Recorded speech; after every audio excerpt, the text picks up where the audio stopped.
প্রিয় শ্রোতা বন্ধু, বেদ পাঠশালা অনুষ্ঠানে আপনাকে স্বাগত জানাই। এই অনুষ্ঠানে আমরা এখন নতুন নিয়ম থেকে ইব্রিয় পুস্তকটি অধ্যয়ন করছি, যাকে আমরা রহস্যময় শ্রেষ্ঠ অবদান বলে থাকি। গত 2টি অনুষ্ঠানে আমি আপনাকে এই বইটির যুক্তিপ্রণালী অন্বেষণ করার কথা বলেছিলাম। এই যুক্তিপ্রণালী বোঝার ক্ষেত্রে আপনাকে সাহায্য করার জন্য আমি 3টি শব্দের বিষয়েও বলেছিলাম। প্রথম শব্দটি ছিল মহান। ইহার অর্থরূপে আমি বলেছিলাম যে এই বইটির প্রথম 9টি অধ্যায়ে পত্রলেখক বলেছেন যীশু খ্রিস্টই হলেন মহান। এখন দেখি দ্বিতীয় শব্দটি হল বিশ্বাস। পত্রলেখক বারবার বলেছেন তোমার পক্ষে ইহা বিশ্বাস করা উত্তম। বারবার যীশু খ্রিস্টের বিষয় বলার পরই পত্রলেখক বলেছেন তোমার পক্ষে ইহা বিশ্বাস করা উত্তম। তারপর দেখি তৃতীয় শব্দটা হল সাবধান। পত্রলেখক আমাদেরকে বিভিন্ন বিষয়ে সাবধান করেছেন। তিনি সপক্ষ বা সমত ত্যাগের বিষয়ে সাবধান করেছেন। এই সমত বা সপক্ষ ত্যাগের বিষয়টা কি আপনার মনে আছে? বিচার কর্তৃকগণের বিবরণ পুস্তকে আমরা এই বিষয়ে দেখেছি। এই সমত বা সপক্ষ ত্যাগের অর্থ হল একসময় বিশ্বাসের ক্ষেত্রে আপনি যে জায়গায় অবস্থান করছিলেন, পরে সেখান থেকে সরে এসে আপনি অন্য জায়গায় অবস্থান করছেন। এই সপক্ষ বা সমত ত্যাগের অর্থ হল আপনি আপনার বিশ্বাস হারিয়ে ফেলেছেন বা আপনার বিশ্বাস থেকে সরে এসেছেন। এই পত্রে সপক্ষ বা সমত্যাগের সম্পর্কে অনেক সাবধানবাণী আমরা দেখতে পাই। ওই সতর্কবার্তাগুলি সাবধান কথাটির ঠিক পরেই আমরা দেখতে পাই। পত্রলেখক আমাদের সাবধান থাকতে বলেছেন যেন আমরা সমত বা সপক্ষ ত্যাগের ফাঁদে না পড়ে যাই বা পাপের প্রতারণায় আমাদের বিশ্বাস থেকে সরে না যাই। এই পত্রের লেখক সেই সমস্ত লোকের সমত বা সপক্ষ ত্যাগের বিষয়ে চিন্তিত নন যারা ভুল ঈশ্বরতত্ত্ব বা ভুল মতবাদ পোষণ করেন, কিন্তু তিনি সেই সমস্ত মানুষের বিষয়ে চিন্তিত যাদের মধ্যে সঠিক ঈশ্বরতত্ত্ব আছে, কিন্তু সেই বিষয়ে তারা কিছুই করে না। অন্য কথায় বলা যায়, সেই ব্যক্তি যা বিশ্বাস করে সেই ঈশ্বরতত্ত্ব প্রয়োগ করে না। আপনার নিশ্চয়ই মনে আছে সাধু পৌল তিমথিওকে প্রশ্ন করেছিলেন, তিমথিও, তুমি যা জানো সেই বিষয়ে তুমি কি করতে চলেছ? যীশু খ্রিস্ট সম্পর্কিত এই রহস্যময় শ্রেষ্ঠ অবদান বা ইব্রিয় পুস্তকটি লেখার ক্ষেত্রে লেখকের অন্তরে এই বোঝাই ছিল। ইব্রিয় পুস্তকে এই সাবধানবাণীগুলির সঙ্গে আরেকটি শব্দ আমরা দেখতে পাই। সেই শব্দটা হলো পাছে। পাছে আমরা সেই সমস্ত বিষয় থেকে সরে যাই যা আমরা শুনেছিলাম ও বিশ্বাস করেছিলাম। পাছে আমাদের মধ্যে অবিশ্বাসের হৃদয় থাকে। পাছে আমরা পাপের প্রতারণায় কঠিনীভূত না হয়ে পড়ি। পাছে আমরা পরিত্রাণে প্রবেশ করতে অসমর্থ হই। অনেকগুলি সাবধানবাণী আমাদের মধ্যে খ্রিস্টের কাজের সঙ্গে সম্পর্কযুক্ত। কোন একজন বলেছিলেন, খ্রিস্টের জীবনযাপন আমাদের মধ্যে খ্রিস্টের যে জীবন আছে আমাদের সাহায্য ছাড়াই আমাদের মধ্যে দিয়ে তা তাঁর পক্ষে তাঁর কাজ সম্পন্ন করতে সাহায্য করে। যোহন 13-16 অধ্যায়ে যীশু খ্রিস্টের সঙ্গে তাঁর শিষ্যদের যে কথোপকথন দেখি, ইহা তা সুন্দরভাবে বর্ণনা করে। ইব্রিয় পুস্তকের কিছু সাবধানবাণী আমাদের মধ্যে খ্রিস্টের কাজের সঙ্গে সম্পর্কিত। তারপর কিছু সাবধানবাণীকে আমাদের মধ্যে দিয়ে খ্রিস্টের কাজের সঙ্গে সম্পর্কিত হতে দেখি। এখানে খাদ্যের বিনিময়ে জন্মগত অধিকার বিক্রি না করার জন্য সাবধান করা হয়েছে, যেমন এসব বিক্রি করেছিল, অথবা এমনভাবে জীবনযাপন করতে বলা হয়েছে যেন যারা আমাদেরকে দেখে তাদের জীবন পরিবর্তিত হয়। এরপরেই ইব্রিয় পুস্তক আমাদেরকে বলে যে অতএব আমাদের ভয় থাকা উচিত, পাছে তাহার বিশ্রামে প্রবেশ করিবার প্রতিজ্ঞা থাকিয়া গেলেও এমন বোধ হয় যে তোমাদের কেহ তাহা হইতে বঞ্চিত হইয়াছে। অতএব আইসো, আমরা সেই বিশ্রামে প্রবেশ করিতে যত্ন করি, যেন কেহ অবাধ্যতার সেই দৃষ্টান্ত অনুসারে পতিত না হয়। তারপর পত্রলেখক আমাদের সূচি হতে এবং আত্মিকভাবে বৃদ্ধিলাভ করতে বলেছেন। এখানে আমরা আরাধনার বিষয়েও লেখা দেখতে পাই। ইব্রিয় 10 অধ্যায়ে আপনি উপাসনায় যাওয়ার প্রস্তুতির বিষয়ে একটা চমৎকার অংশ দেখতে পাবেন। অনেকেই আছেন যারা উপাসনায় যাওয়ার প্রস্তুতির বিষয়ে কোনো চিন্তাই করেন না, কিন্তু এই অংশটি বলে যে উপাসনায় যাওয়ার জন্য কিভাবে প্রস্তুতি নিতে হয়। লেখা আছে, ঈশ্বরের গৃহের উপরে নিযুক্ত মহান এক যাজকও আমাদের আছেন। এই জন্য আইসো, আমরা সত্য হৃদয় সহকারে বিশ্বাসের কৃতনিশ্চয়তায় ঈশ্বরের নিকটে উপস্থিত হই। আমরা তো হৃদয় প্রক্ষণপূর্বক মন্দ হইতে মুক্ত এবং সূচি জলে স্নাত দেহবিশিষ্ট হইয়াছি। আইসো, আমাদের প্রত্যাশার অঙ্গীকার অটল করিয়া ধরি, কেননা যিনি প্রতিজ্ঞা করিয়াছেন তিনি বিশ্বস্ত। এবং আইসো, আমরা পরস্পর মনোযোগ করি, যেন প্রেম ও সৎক্রিয়া সম্বন্ধে পরস্পরকে উদ্দীপিত করিয়া তুলিতে পারি, এবং আপনারা সমাজে সবাস্ত হওয়া পরিত্যাগ না করি, যেমন কাহারও কাহারও অভ্যাস, বরং পরস্পরকে চেতনা দিই। আর তোমরা সেই দিন যত অধিক সন্নিকট হইতে দেখিতেছ, ততই যেন অধিক এ বিষয়ে তৎপর হই। অনেক মানুষ আছেন যারা এই বিষয়গুলি সম্পন্ন করার জন্যই উপাসনায় যান, যে বিষয়গুলি পত্রলেখক আমাদের উপাসনায় যাওয়ার পূর্বে সম্পন্ন করতে বলেছেন। অনেকে পূর্ণ মাত্রায় বিশ্বাসের নিশ্চয়তা লাভ করার জন্য উপাসনায় যান। তারা ঈশ্বরের সঙ্গে তাদের হৃদয় একই রেখায় আনতে চান। তারা তাদের হৃদয়ের সমস্ত মন্দ চিন্তার বিষয়ে ক্ষমার নিশ্চয়তা লাভ করতে চান এবং তারা যে সূচি হয়েছেন সেই বিষয়ে নিশ্চিত হতে চান। পত্রলেখক অন্যান্য বিশ্বাসীদের সঙ্গে একত্রিত হওয়ার আগেই আমাদেরকে এই বিষয়গুলি সম্পন্ন করতে বলেছেন। এখন আপনি প্রশ্ন করতে পারেন, তাহলে উপাসনায় যাব কেন? উপাসনায় গিয়ে কি আমরা আত্মিকভাবে পরিপূর্ণ হই না? উপাসনায় কি আমরা এই কারণেই যাই না? পত্রলেখক উত্তরে বলবেন, না। উপাসনায় যাওয়ার উদ্দেশ্যরূপে তিনি বলেছেন, যেন প্রেম ও সৎক্রিয়ার সম্বন্ধে পরস্পরকে উদ্দীপিত করিয়া তুলিতে পারি। সাধু পৌলও বিশ্বাসীদের একত্রিত হওয়ার বিষয়ে পরস্পরকে গড়ে তোলার কথাই বলেছেন। প্রত্যেক ব্যক্তিকে ভিন্ন ভিন্ন আত্মিক উপহার দেওয়া হয়েছে যেন একে অন্যকে গড়ে তোলে। সাধু পৌল আমাদেরকে ঈশ্বরের প্রতি যথাযোগ্য মর্যাদার সঙ্গেই তাঁর সেবা করার বিষয় বলেছেন। ইব্রিয় পুস্তকে বর্ণিত যুক্তি প্রণালী যখন আপনি বুঝবেন, তখন এই বইটির উদ্দেশ্যের বিষয়েও আপনি বুঝবেন।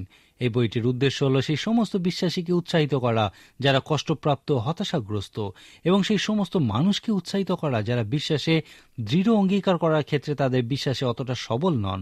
এই বইটির আরেকটি উদ্দেশ্য হল যারা এখনও বিশ্বাসে দৃঢ় অঙ্গীকার করেননি তাদের কাছে যে মিথ্যা আশা আছে তা নির্মূল করা। এই বইটির যুক্তি প্রণালী বুঝতে পারলে আপনি এই বইটির উদ্দেশ্য এবং উপদেশ দুইটি বিষয়ই বুঝতে পারবেন। ইব্রিয় পুস্তকের প্রাণবন্ত উপদেশ হল যীশু খ্রিস্টই হলেন মহান। প্রথমত, যীশু খ্রিস্ট স্বর্গদূতেদের থেকেও মহান।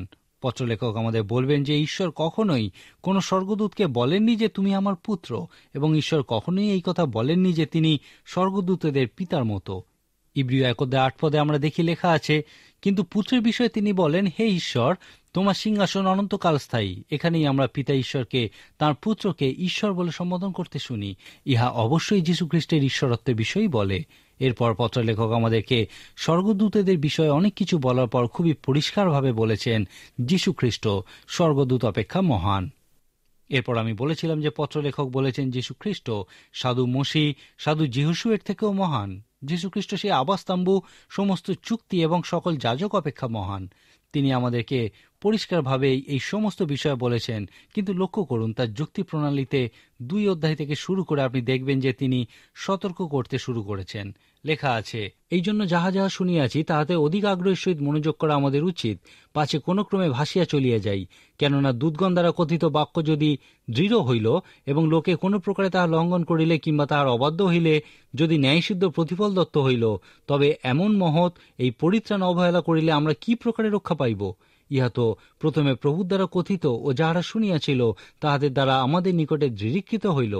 ঈশ্বরও সাক্ষ্য প্রদান করিতেছেন, নানা চিহ্ন, অদ্ভুত লক্ষণ ও বহুরূপ পরাক্রম কার্য এবং পবিত্র আত্মার বর বিতরণ দ্বারা আপন ইচ্ছানুসারেই করিতেছেন। অন্য কথায় বলা যায়, পত্রলেখক বলছেন যীশুখ্রিস্ট স্বর্গদূত অপেক্ষা মহান। সাধু মসির ব্যবস্থা স্বর্গদূতের মধ্যে দিয়ে এসেছিল, কিন্তু যীশুখ্রিস্টের সুসমাচার স্বয়ং যীশু খ্রিস্টের কাছ থেকেই এসেছিল।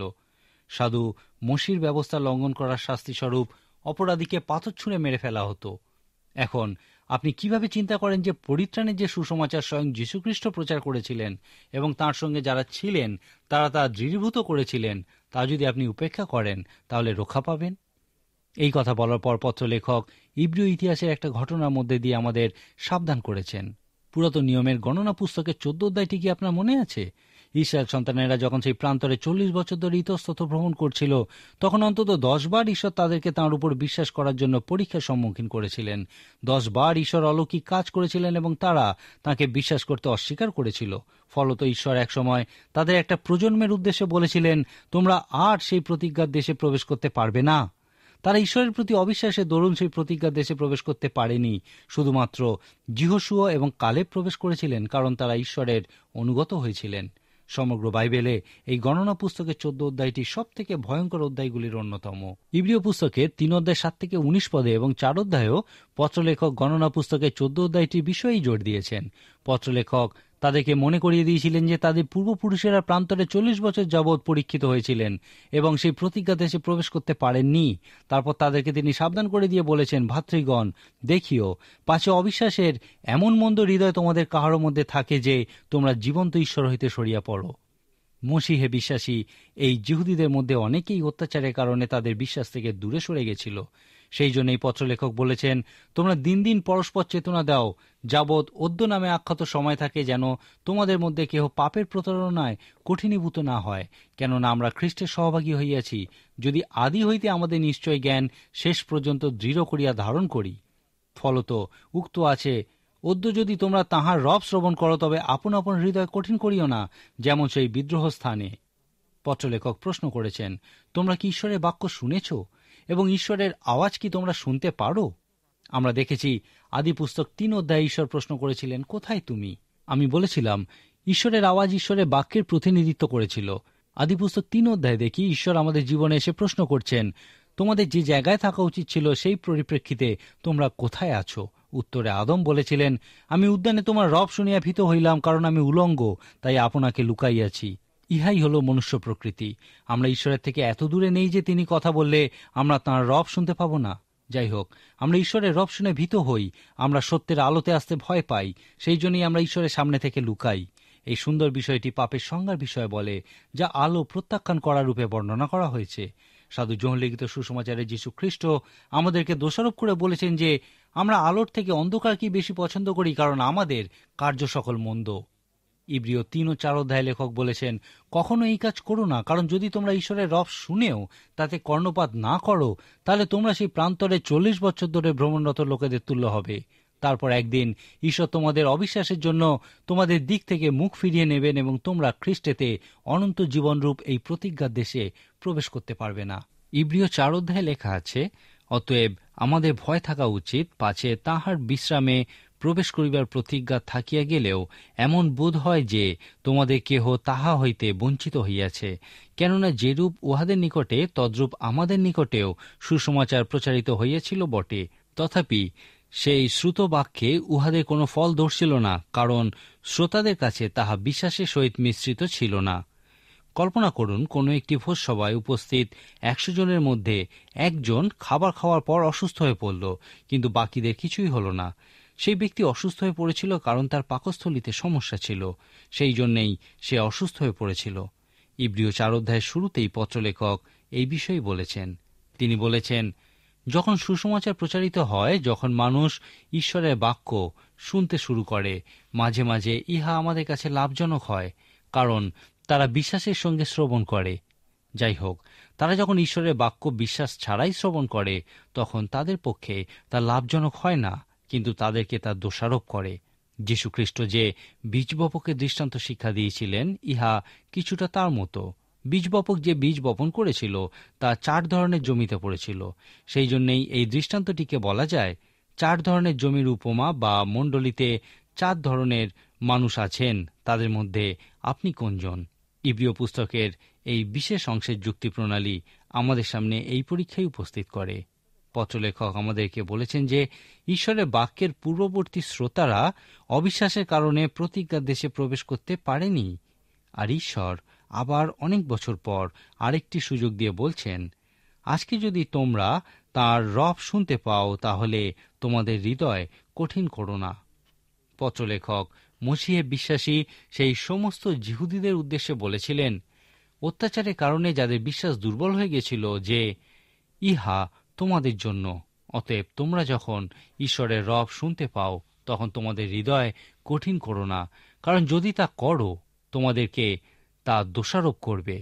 তোমরা যা জেনেছ সেই বিষয়ে তোমরা কি করছো, ইহা সর্বদা বিশ্বাসের ক্ষেত্রে মহা পরীক্ষা উপস্থিত করে।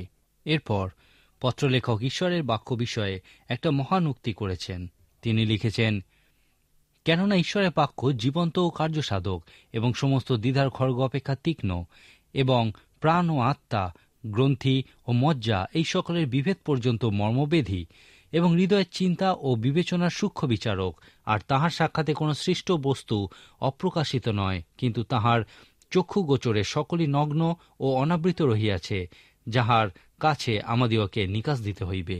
ঈশ্বরের বাক্য এবং মানুষের জীবনে তা কি করতে পারে, সেই বিষয়ে ইহা খুবই শক্তিশালী একটি বর্ণনা। ঈশ্বরের বাক্যের মধ্যে দিয়ে ঈশ্বর আমাদের সঙ্গে কথা বলেন। আদি পুস্তক 3 অধ্যায়ে ঈশ্বরের বাক্যকে দেখি উদ্যানে ভ্রমণরত একটি রব। সাধু যোহন লিখিত সুসমাচারের প্রথম অধ্যায়ে ঈশ্বরের বাক্যকে মাংসে মূর্তিমান হতে দেখি। তারপর আমরা লিখিত বাক্য এবং জীবন্ত বাক্যের বিষয়ে দেখি। আজকের দিনে আমরা ঈশ্বরের লিখিত বাক্যের মধ্যে দিয়ে জীবন্ত বাক্যের রব শুনতে পাই। ইব্রিয় পুস্তকে অনেক মহান অংশ আছে এবং যদি আপনি প্রার্থনাপূর্বক সেই অংশগুলি ধ্যান করেন তাহলে সেখান থেকে সুন্দর কিছু আত্মিক বিষয় আবিষ্কার করবেন। উদাহরণস্বরূপ দেখি 5 অধ্যায় পত্রলেখক একটা খুবই শক্ত বিষয় বলেছেন। তিনি যীশুখ্রিস্ট যে সমস্ত মহাযাজক অপেক্ষাও মহান সেই বিষয়ে বলেছেন। যীশুখ্রিস্ট লেবীয় বা হারনের মতো নন, কিন্তু মলকিসেদকের মতো মহাযাজক। এরপর তিনি বলেছেন, তাহার বিষয়ে আমাদের অনেক কথা আছে, তাহার অর্থ ব্যক্ত করা দুষ্কর, কারণ তোমরা শ্রবণে শিথিল হইয়াছ। বস্তুত এতকালের মধ্যে শিক্ষক হওয়া তোমাদের উচিত ছিল, কিন্তু কেহ যে তোমাদিওকে ঈশ্বরীয় বচনকলাপের আদিম কথার অক্ষরমালা শিক্ষা দেয়, ইহা তোমাদের পক্ষে পুনর্বার আবশ্যক হইয়াছে। এবং তোমরা এমন লোক হইয়া পড়িয়াছ, যাহাদের দুগ্ধে প্রয়োজন, কঠিন খাদ্যে নয়। কেননা যে দুগ্ধপোষ্য সে তো ধার্মিকতার বাক্যে অভ্যস্ত নয়, কারণ সে শিশু। কিন্তু কঠিন খাদ্য সেই সিদ্ধবয়স্কদেরই জন্য, যাহাদের জ্ঞানেন্দ্রিয় সকল অভ্যাস প্রযুক্ত সৎ বিষয়ের বিচারণে পটু হইয়াছে। পবিত্র শাস্ত্রে বর্ণিত ইহা প্রকৃতই একটি সুন্দর সত্য। মণ্ডলীর পালক যিনি পবিত্র শাস্ত্র থেকে কিছু আত্মিক খাদ্য হজম করেছেন, তিনি যদি সেই সমস্ত বিষয় মণ্ডলীতে শিক্ষা দেন, পবিত্র শাস্ত্রের বিভিন্ন বইগুলির লেখকদের মতানুযায়ী তা দুধ পান করা সমতুল্য। দুধ আমরা বেশিরভাগ ক্ষেত্রে শিশুদেরই পান করিয়ে থাকি। যদি পালক তার শিক্ষানুযায়ী যতটুকু পবিত্র শাস্ত্র শিক্ষা দেয়, আপনি যদি ততটুকুই শিখে থাকেন, তাহলে আপনি এখনও শিশুই আছেন। যাই হোক, আপনি যদি পবিত্র আত্মার সাহায্যে পবিত্র শাস্ত্র থেকে নিজে শিক্ষা লাভ করেন, অর্থাৎ পবিত্র আত্মাই যদি আপনার শিক্ষক হন, তাহলে আপনি আর শিশুর মতো দুধ পান করছেন না, কিন্তু আত্মিক মাংস খাচ্ছেন। আমাদের এই অনুষ্ঠানের উদ্দেশ্যই হল যেন মানুষ ঈশ্বরের বাক্যে প্রবেশ করে এবং যেন ঈশ্বরের বাক্য মানুষের মধ্যে প্রবেশ করে। আর যখন ইহা সম্পন্ন হয়, তখন আপনি আত্মিক শিশুরূপে আর দুধ পান করেন না, কিন্তু একজন পরিপক্ক শিষ্যে পরিণত হন, যিনি বাক্যের মাংস খেতে পারেন এবং আত্মিকভাবে পরিপক্ক হতে পারেন। বিভিন্ন মণ্ডলীতে ঈশ্বরের বাক্য ধারাবাহিকভাবে প্রচার করা হয় না। পবিত্র শাস্ত্রের বিভিন্ন অংশ থেকে বিক্ষিপ্তভাবে প্রত্যেক রবিবার প্রচার করা হয়। ফলে সাধারণ মানুষের পক্ষে বাইবেল অধ্যয়ন করা অনেক সময় কঠিন হয়ে পড়ে। এই অনুষ্ঠানে আমরা পবিত্র শাস্ত্রকে আপনার সঙ্গে এমনভাবে পরিচিত করানোর চেষ্টা করছি যেন আপনি খুব সহজে বাইবেল অধ্যয়ন করতে পারেন এবং পবিত্র আত্মার কাছে আপনার শিক্ষক হওয়ার জন্য যাচনা করতে পারেন। প্রথম যোহন 2 অধ্যায় 2 থেকে 27 পদ বলে, যদি আপনি খ্রিস্টকে আপনার অন্তরে গ্রহণ করে থাকেন, তাহলে আপনি একটা অভিষেক লাভ করেছেন। নতুন জন্ম লাভ করার ফলে পবিত্র আত্মার দ্বারা অভিষিক্ত হয়েছেন। সাধু যোহন চান যেন আপনি উপলব্ধি করেন যে আপনার কোনো মানুষের কাছে শিক্ষা করার প্রয়োজন নেই, কিন্তু সেই অভিষেক, সেই খ্রিস্ট যিনি আপনার মধ্যে আছেন, তিনি আপনাকে সেই সমস্ত বিষয় শিক্ষা দেবেন যা আপনার প্রয়োজন আছে। অভিষেক এবং খ্রিস্ট এই দুইটির ক্ষেত্রেই একই গ্রিক শব্দ ব্যবহার করা হয়েছে। যদি আপনি কোনো নির্জন জায়গায় থাকেন, যেখানে আপনাকে সাহায্য করার মতো কেউই নেই, এবং যদি আপনাকে একটি বাইবেল দেওয়া হয়, আপনি কি বিশ্বাস করেন যে পবিত্র আত্মা আপনাকে বাইবেল শিক্ষা দিতে পারেন?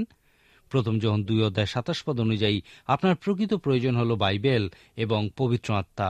পবিত্র আত্মাই আপনাকে বাইবেল শিক্ষা দিতে পারেন। আমি একজন মানুষের কথা শুনেছিলাম, যিনি অনেকদিন নির্জনে একাকী ছিলেন এবং বাইবেল পড়েই সেখানে তার সময় কাটত। তাকে বাইবেল থেকে কোনো একটি অধ্যায়ের কথা বললে তিনি সেই অধ্যায়ের বিষয়ে এবং তার আগের ও পরের অধ্যায়গুলির বিষয়েও সমস্ত কিছু বলে দিতে পারতেন। পবিত্র আত্মা তাকে বাইবেল শিক্ষা দিয়েছিলেন। যদি আপনিও বাইবেল অধ্যয়নের ক্ষেত্রে সেই জায়গায় পৌঁছতে পারেন, তাহলে ইব্রিয় পুস্তকের লেখকের মত অনুযায়ী আপনি বাক্যের মাংস গ্রহণ করছেন। কিন্তু পবিত্র শাস্ত্র যদি আপনি এমন কারুর কাছ থেকে শিক্ষা করেন যে নিজে আগে শিখেছে, তারপর আপনাকে শিক্ষা দিয়েছে, তাহলে আপনি আত্মিক অর্থে দুগ্ধ পানকারী শিশুই রয়ে গেছেন। আমি এই কারণেই আপনাকে নিজে বাইবেল অধ্যয়ন করার কাজ দিয়ে থাকি। ইব্রিয় পুস্তকে এই বিষয়টির পরেই আপনি আরেকটি খুব সুন্দর বিষয় দেখতে পাবেন। এই অংশটি আমাদেরকে বিশ্বাসে পরিপক্ক হওয়ার বিষয়ে বলে যে, অতএব আইসো, আমরা খ্রিস্ট বিষয়ক আদিম কথা পশ্চাৎ ফেলিয়া সিদ্ধির চেষ্টায় অগ্রসর হই, পুনর্বার এই ভিত্তিমূল স্থাপন না করি, যথা মৃতক্রিয়া হইতে মন পরিবর্তন ও ঈশ্বরের উপরে বিশ্বাস, নানা বাপ্তিস্ম ও হস্তার্পণের শিক্ষা, মৃতগণের পুনরুত্থান ও অনন্তকালার্থক বিচার। এই বিষয়গুলির মধ্যে কিছু হলো সেই সমস্ত মতবাদ যা আজকের দিনে বেশিরভাগ মানুষ অধ্যয়নই করেননি। কিন্তু এই পত্রের লেখক সেইগুলিকে শিশুখাদ্য বলেছেন এবং প্রশ্ন করেছেন, ঈশ্বরের গভীরতম বিষয়গুলির ক্ষেত্রে তুমি কি করছো? এরপর লেখক এই এগিয়ে চলার ক্ষেত্রে খুব সুন্দর বিষয় বলেছেন। ইব্রিয় পুস্তকে এই অংশটাই হলো সবথেকে শক্ত বা কঠিন অংশ। বেশিরভাগ মানুষই বাইবেলের এই অংশে পৌঁছে বিভিন্ন প্রশ্নের সম্মুখীন হন। একমাত্র তাদের মনেই কোনো প্রশ্ন আসে না যারা কোনোদিনই বাইবেল পড়ে না। এই সুন্দর কিন্তু প্রশ্নে পূর্ণ অংশটিতে দেখি লেখা আছে, কেননা যাহারা একবার দীপ্তিপ্রাপ্ত হইয়াছে ও স্বর্গীয় দানের রসাস্বাদন করিয়াছে ও পবিত্র আত্মার ভাগী হইয়াছে এবং ঈশ্বরের মঙ্গল বাক্যের ও ভাবী যুগের নানা পরাক্রমের রসাস্বাদন করিয়াছে, পরে ধর্মভ্রষ্ট হইয়াছে, মন পরিবর্তনার্থে আবার তাহাদিওকে নতুন করিতে পারা যায় না, কেননা তাহারা আপনাদের বিষয়ে ঈশ্বরের পুত্রকে পুনরায় ক্রুশে দেয় ও প্রকাশ্য নিন্দাস্পদ করে। কারণ যে ভূমি আপনার উপরে পুনঃ পুনঃ পতিত বৃষ্টি পান করিয়াছে, আর যাহাদের নিমিত্ত উহা চাষ করা গিয়াছে, তাহাদের জন্য উপযুক্ত ওষুধি উৎপন্ন করে, তাহা ঈশ্বর হইতে আশীর্বাদ প্রাপ্ত হয়। কিন্তু যদি কাঁটাবন ও শ্যাকুল উৎপন্ন করে, তবে তাহা অকর্মণ্য ও সাপের সমীপবর্তী, জ্বলনই তাহার পরিণাম। কিন্তু প্রিয়তমেরা, যদ্যপি আমরা এরূপ বলিতেছি, তথাপি তোমাদের বিষয়ে এমন দৃঢ় প্রত্যয় করিতেছি যে তোমাদের অবস্থা ইহা অপেক্ষা ভালো এবং পরিত্রাণ সহযুক্ত। কিন্তু আমাদের বাসনা এই, যেন তোমাদের প্রত্যেকজন একই প্রকার যত্ন দেখায়, যাহাতে শেষ পর্যন্ত প্রত্যাশার পূর্ণতা থাকিবে, যেন তোমরা শিথিল না হও, কিন্তু যাহারা বিশ্বাস ও দীর্ঘ সহিষ্ণুতা দ্বারা প্রতিজ্ঞা সমূহের দায়াধিকারী, তাহাদের অনুকারী হও। এখন অনেকেই মনে করেন যে এই শক্ত অংশটি বলে কোনো পরিত্রাণপ্রাপ্ত ব্যক্তি তার পরিত্রাণ হারিয়ে ফেলতে পারে। অতএব প্রশ্নটি হল, একবার পরিত্রাণ পাওয়ার পর তাকে হারিয়ে ফেলা সম্ভব? অনেকে বলেন ইহা অসম্ভব, আবার অনেকে বলেন ইহা খুবই সম্ভব। অনেকে এই বিষয়টাকে এইভাবে ব্যাখ্যা করেন, ইহা কি সেই রকম বিষয় যে আমরা ঈশ্বরকে ধরে আছি বা ঈশ্বর আমাদেরকে ধরে আছেন? অনেকে বিশ্বাস করেন ঈশ্বর আমাদেরকে ধরে আছেন বা মনোনীত করেছেন, আবার অনেকে বিশ্বাস করেন আমরা ঈশ্বরকে ধরে আছি। কিন্তু প্রশ্ন হল, এই ধরনের অংশে পৌঁছে আপনি কি সিদ্ধান্ত নেবেন? এখানে পত্রলেখক বলেছেন, যদি আপনি একবার স্বর্গীয় দীপ্তিপ্রাপ্ত হন, পবিত্র আত্মার ভাগী হন, কিন্তু তারপর যদি পতিত হন, তাহলে মন পরিবর্তন করে আবার নতুনীকৃত হওয়া আপনার পক্ষে আর সম্ভব হবে না। ইহা প্রকৃতই একটি শক্ত অংশ। আমার বিশ্বাস এই প্রকৃত কঠিন প্রশ্নের উত্তর এই অংশের সেই জায়গায় লেখা আছে যেখানে লেখক বলেছেন, তোমাদের বিষয়ে এমন দৃঢ় প্রত্যয় করিতেছি যে তোমাদের অবস্থা ইহা অপেক্ষা ভালো এবং পরিত্রাণ সহযুক্ত।